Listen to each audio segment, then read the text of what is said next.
what, not really the easiest thing to be doing. Not only are you loading up on triple Grouser pads, iron to iron, there's ice on the trailer this morning. It's like, it says 28, but I think they're full of crap.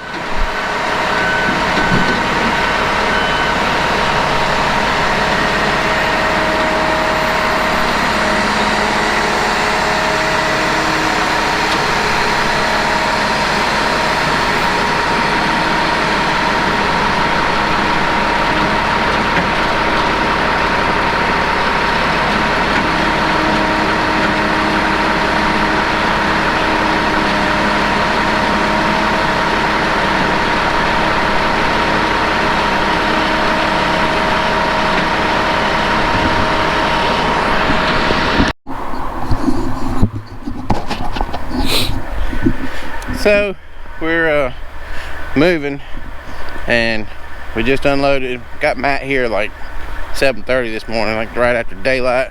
Got him cutting. He'll have about a half a day ahead of us, so that'll be good. We just dropped off the 718 and the 620. We're gonna go check our haul route because we have to haul out a different way than we're bringing our equipment in. So we're gonna go check that route, and then we're going to get some lunch, and then we're gonna go back.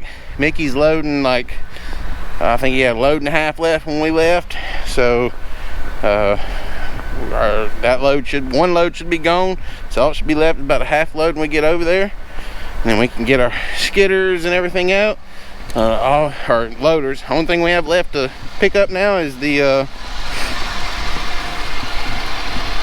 turning it back around this way, the 234B, the 234, and Michael Skidder in the chambers. But that's the timber behind me. It's not bad. I mean, it's not like where we've been, but it's not bad. Y'all hang out. We'll be back in a minute. So break out the big camera for this. It's been so long since I've used the big camera, I almost don't know, forgot how to turn it on. So what we're doing here is we're getting Mickey's loader out. Y'all can see how wet this ditch and everything is now. I think I got the tail end of it there, but what was going on was Michael was getting up against his tailboard and was pushing him out of those ruts. Mickey put his feet down on the back there. He put his feet down on the ground. Got a log truck coming by. Well, he's fixing to come past.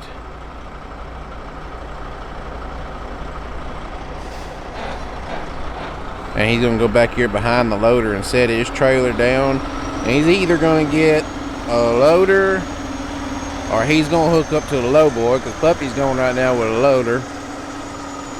Because all we have left to move here is the John Deere skidder, the loader, and the chambers is over there.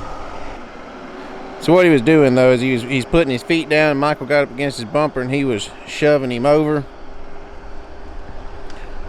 I think we're going to have to cut some blocks or something, put underneath this trailer's foot. Not sure.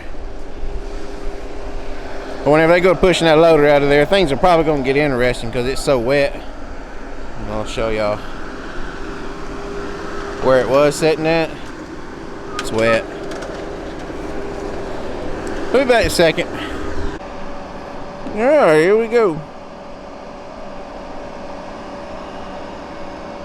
So Mickey's gonna put that boom down and he's gonna push. All at the same time Michael's gonna push. I'm not close enough, but you can see that mud just balling up behind those tires on that loader over there. But it's coming out. It's coming out way better than I thought it was going to. I figured it was really fixing to screw up. But he got it. He's in the road. He got it whooped now. So what he's gonna do is he's gonna continue backing over that pile of trash right there. I know it don't look like much right there, but hey, y'all go get in that machine. That thing goes rocking up like that and you got that loader hooked up. That's a butt pucker moment right there. And see, he pulls both his booms all the way up. He gets that loader on that back axle and he just pivots it around on the back axle. And we just spin it around in the road. Mickey will put his feet down. Michael will set him down.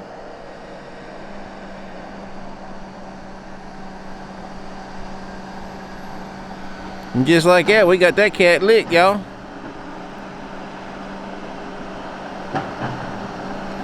Watch that. I've never seen anybody rack a loader up like that. Everybody else sticks their boom straight up in the air and does it that way. Not Mickey. So last bit of cleanup work here. You see how wet the set is, and I'm gonna mention that 2 or 3 times. Whoever first thinned this put the set in the bottom of the hill. Watch him pull that back, and I'll spin around and show y'all. But you see, that's going up a hill. The hill's up there, but they put the set down here in the mud. But so last thing you do is you clean the ditches out where the water is still drained somewhat. But when it's real wet like this, you don't get the, I mean, it's back down to the dirt, the mud, whatever you want to call it, for the most part. But the you just kind of level this up, especially being a second thinning set. It may not be perfect, but you just kind of get it as close as you can,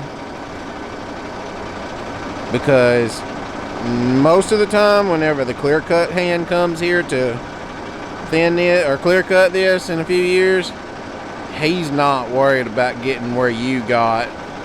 They'll make their own new set and everything like that.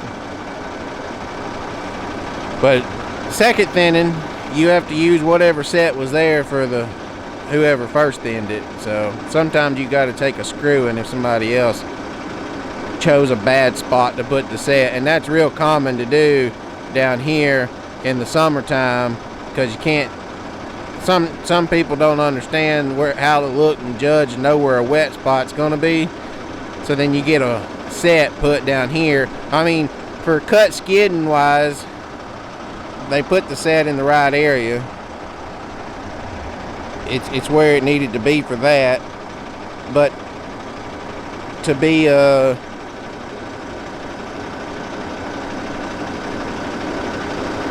out here in the wet time of the year, it's nowhere near where it needs to be. So anyway, just figured I'd show y'all kind of the ending of what we do when we last little bit of getting our track cleaned up is cleaning your ditches.